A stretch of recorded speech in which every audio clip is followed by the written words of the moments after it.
Hi guys, so I'm going to read Strange Tales number 109. So will the power of the mighty human torch be enough to defeat the sinister sorcerer and his imps from Pandora's box? They're all around me, and each has a different supernatural power. Go, my faithful imps. Go and destroy the human torch. Forever. Human Torch. In this world of scientific marvels, the power of black magic and sorcery is largely scorned and ridiculed. But one day, the Human Torch makes the spine-chilling discovery that sorcery is far from an old wives' tale when he encounters the sorcerer and Pandora's box. What kind of witchcraft is this? A tidal wave is appearing out of nowhere. Aye, Torch. For flood is the evil I've selected to destroy you.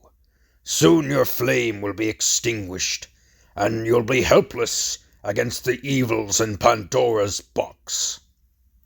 Plot Stan Lee. Script R. Burns. Art Jack Kirby.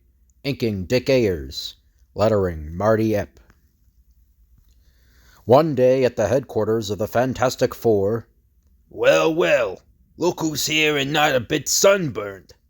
You been playing hooky, Junior? That's what I like about you, Thing. You always think the best of me. Flame off!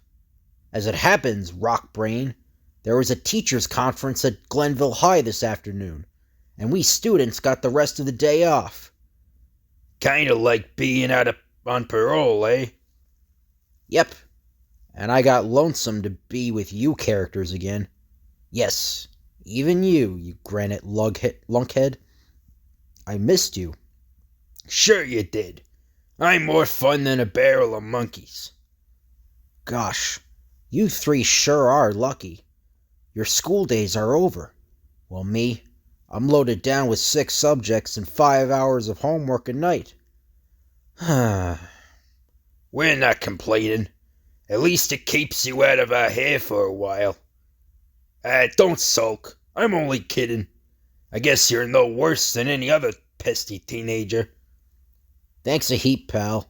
Hey, those maps look like you're planning a mission. Can I get on it? Not this time, Johnny. This is something we have to attend to tomorrow. While you're bringing an apple to teacher, sonny boy. Come on, Ben. Stop teasing Johnny. You big-mouthed lug. Forgive me, Miss Storm. I didn't mean to offend your sensitive kid brother. I'm just a nasty brute. I ought to give you a hot foot right between your ears, if I could find 'em. Well, sonny boy, while you're writing compositions on the man I admire most, who, natches me, we'll be gone a week trying to make life a little tougher for the commies. Sure, you'll be having fun, while I'll be Mr. Bookworm of 1963. Nuts. I feel like quitting school so I can be the Human Torch full time. You quit school, and we'll flatten you into the human matchstick. Here? You characters don't understand. Things are awful boring right now in Glenville.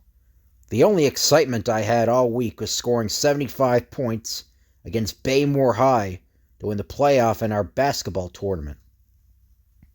Johnny, you know you wouldn't be happy if you weren't complaining about something.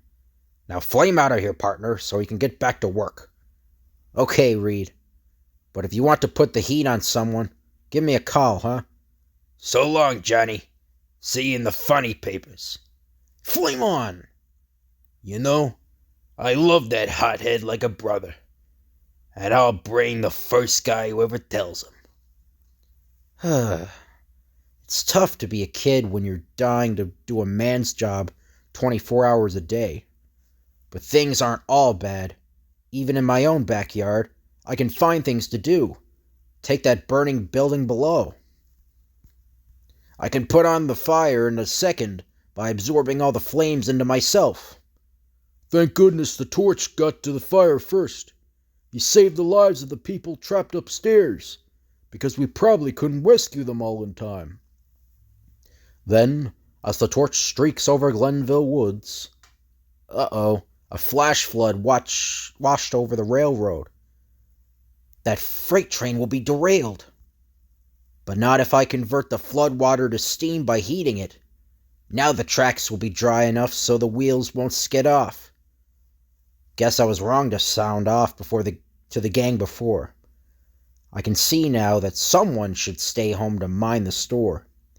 Say, what's that commotion up ahead? That's where the old eccentric hermit lives, or known as the sorcerer lives. Bless you, kids. I told you 1,000,000 times to stay away. Now I'll teach you a real lesson. Ugh, gosh! The sorcerer must have flipped. He's chasing kids away from his ramshackle mansion, as usual, but he's never before scared them with dogs. That's carrying eccentricity too far. I'll toss a leash of fire around each of the hounds, make sure they stay put. Get away! This is my property. You have no right to interfere. And you've got no right to terrorize those harmless kids. Blast you, Torch! How dare you trespass on my property and interfere with me and my pets? Pets, Bonk. These hounds are as big as mountain lions. Now will you pen them up so they can't hurt anybody? Or do I have to take them down to the dog pound? You win. Remove your fire leashes, and I'll put them back in their kennel. But you'll regret this, I promise. A minute later. All right, now tell those brats, and all the other kids in town, to keep away from here. I want my privacy. Privacy, eh? Do you know what the townspeople call you? Yes, the sorcerer, and I'm well named. I've spent years studying the art of black magic. I possess the world's greatest collection of old books on spells and charms. I guess that's what makes you so good-natured, eh? Okay, sorcerer, since you want privacy so badly, here's plenty of it. I'll erect a wall of flame around your house. Now nobody will even approach your precious haunted house. A plague on you, Torch! You know very well that this encircling wall of flame will keep me from coming and going too. Well, you can't have it both ways. If you want freedom of movement, others must have it as well. All right, extinguish the firewall. But don't think I'll ever forget this. I know, sorcerer. Someday you're going to use your black magic arts on me. Well, I'm not losing any sleep over it. Black magic went out with mustache wax years ago. You'll feel otherwise very soon. I guarantee it. They will the whole town that's been laughing at me all these years, and the world outside. They'll all cringe in terror before me. If the sorcerer really had any magical powers, he'd have gotten rid of that flame wall. Me and those kids with one pass of his hands. Speaking of hands, I'll airlift these kids back to Glenville. Come on, guys. I made my hands flame out. Grab hold and I'll fly you home. Gosh, Torch. Thanks. That old hermit really had us scared. Do you think the sorcerer really has magic powers? Nah, he's just a kook. But you still better give him a wide berth. He's mean enough to be dangerous, even without the help of demons. Meanwhile, let them make fun of me now, but I shall have the last laugh. Little does anyone suspect that I'm on the brink of the greatest supernatural discovery of all time, Pandora's box.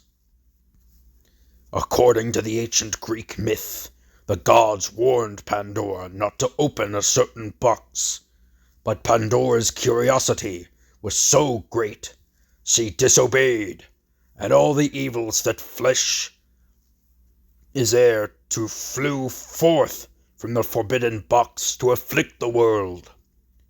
But what the other experts on Greek legends don't know is that Circe, the greatest sorceress of ancient times, used her fantastic magic to force all the evils to return to the box. After they're all inside, I'll seal the box with a magic incantation. Well, I've got that very box now, unwittingly sent to me in a crate, full of Greek artifacts by an exporter from Athens. All that's missing are the magic words to unseal the box and give me control over the evils within it, so I can make them come and go as I command. But I have studied all the reports and histories about Pandora's box, and after a few more days of deciphering and running down mystic clues, I'll have the proper incantations. Then, by using the evils inside this box, I can accomplish almost anything. I'll be rich and powerful, and my name will go down in history as the most feared man who ever lived. Above all, I'll get even with that teenage meddler, the Torch. He'll suffer 1,000-fold for humiliating me today. 2 weeks later, at the Glenville National Bank. Look, it's the sorcerer. What brings a hermit like you in town? I've come for all the cash in your bank. Put it in one large sack and be quick about it. Take it easy, Joe. He's harmless. Everyone in town knows the sorcerer. He's been reading about black magic for so long, it's made him batty. I guess you're right. Look at him, staging a stick-up without a weapon. He needs a psychiatrist, not a couple of bank guards to handle him. Come on, fella. We're gonna take a little walk to the observation ward of the Glenville Hospital. Fools! So you think I'm insane and weaponless, eh? Locked within this box are all the evils in the world.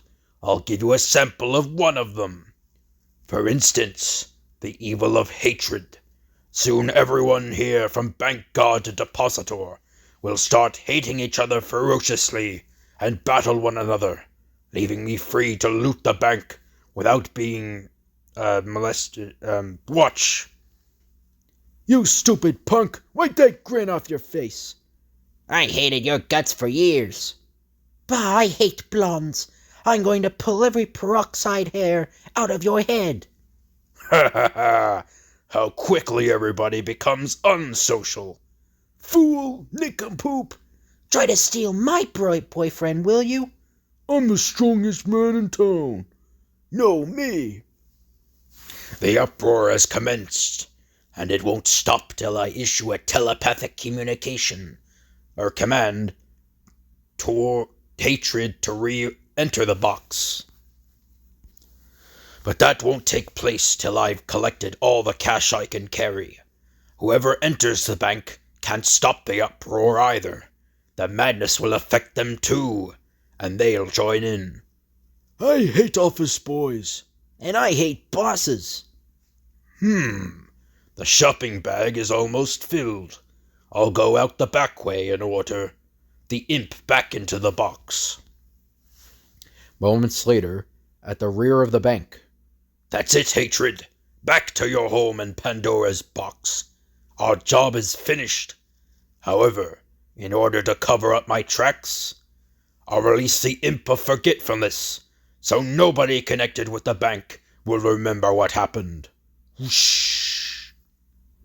A fortune will be missing from the cashier's tills, yet no one person will recall I was there. Then, after forgetfulness's work is done, he'll streak back to the box. Later at the bank. But how can you all have forgotten what occurred? You battled one another. You made a mess of the bank, and $120,000 is missing. But I swear to you, Sergeant, my mind's a blank. It's true, officer. None of us recalls anything about what happened.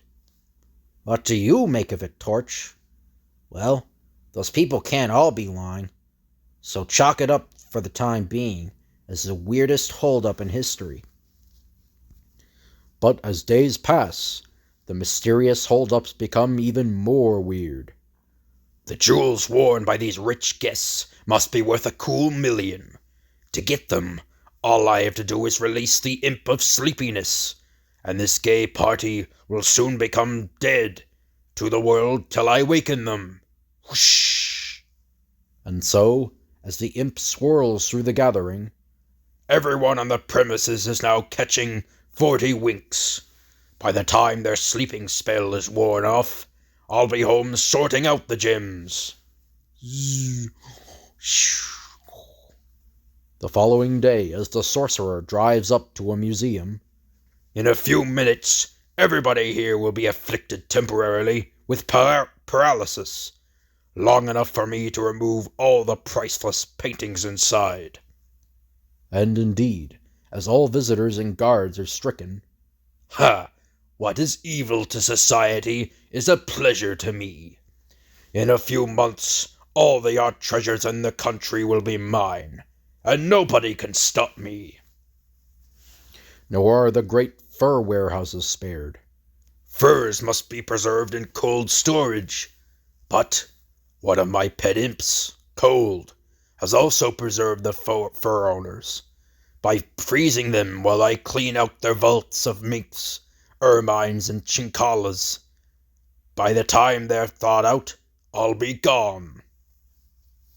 That night, at Glenville Police Headquarters, as an emergency meeting is held, I agree, Torch, that all these crimes are similar because eerie effects were used by the criminal to pull the jobs. But why do all the crimes occur near Glenville? Probably because the criminal lives in the vicinity of Glenville. But who can it be? Judging by the almost supernatural techniques used, the villain must be some sort of wizard. Wizard? Suffering flames? Why didn't I think of that before? Wait, where are you going, Torch? To the sorcerer's house. He's the only local character capable of pulling crimes like these. In any case, I'll soon find out. Later, as the torch streaks to the gloomy mansion, well, wouldn't you know it, the sorcerer, counting his loot. The torch! Pandora's box. It's my only protection against him. You caught me by surprise, but not entirely. I could have built myself an impregnable fortress, but I'm never in any danger as long as I have Pandora's box. Pandora's box? The legendary chest containing all the evils in existence? Are you mad, sorcerer? The box is only a Greek myth. Is it? Then see for yourself, Torch, for I have just released the imp of disease. Soon you'll be completely helpless, as sickness strikes you. Whoosh! Holy heat waves! But amazingly, seconds later, I'm afraid your little gremlin is gone, sorcerer. You forgot that heat not only sterilizes things, but intense heat can kill any viruses or microbes. So cross disease off your list. It doesn't matter. I'll simply release another evil. Flood! Ugh! A gigantic tidal wave, appearing out of nowhere. Ha ha ha! Now you're just an ordinary human, as helpless as the whole world will soon be, when I threaten them with all the evils in Pandora's box. At that moment, as a police car pulls up, Headquarters radioed us to check up on the sorcerer's house. What's up? For Pete's sake, get out of here! The sorcerer's found Pandora's box. He's got 100 evils he can unleash. Nobody's safe. Stand aside, Torch. We've got a job to do. Drop that book, sorcerer, or we'll let you have it. Shoot, fools, and while you do it, I'll release the imp of foolishness, which describes you both to a T.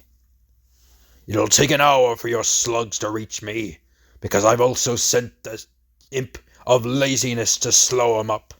Bang, bang, bang.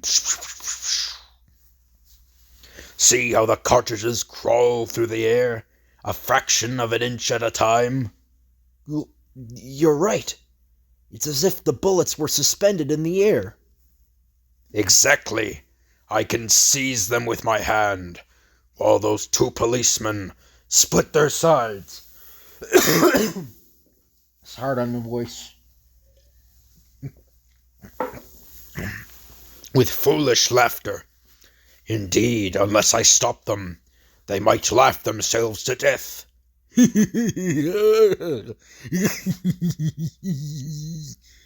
Great guns! Now the sorcerer's powers are limitless.